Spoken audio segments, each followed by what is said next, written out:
Hey y'all, welcome to Freedom Makers. I'm Amanda and today I'm really excited to share with you my pumpkin butter recipe. This is a favorite in our house. We eat it on yogurt, you can eat it on pancakes, you can eat it by itself. You can eat it any way you want, on toast. It is fabulous any way you choose. So today I'm sharing that recipe with you guys. In my bowl I have about 3 cups of pumpkin. This was actually 2 cans of pumpkin. I'm trying to get rid of my canned before I start digging into my homegrown pumpkin, but if you are doing this fresh, it would be about 3 cups.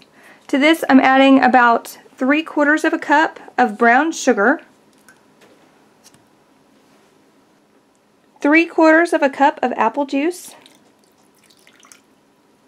a splash of lemon juice. This is going to be about 2 tablespoons. I'm throwing in about a teaspoon or so of nutmeg.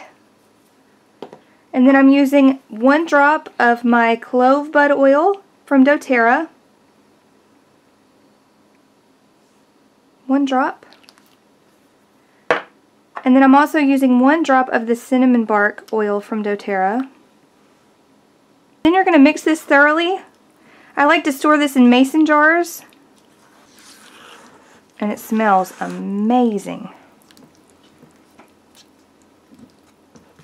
As most of you know, I choose to use doTERRA in my home. doTERRA is the only essential oil that we use here. Make sure you are comfortable and know that a product is safe before you ingest it. There are no good food laws on essential oils, and so a bottle can say 100% pure and it not be.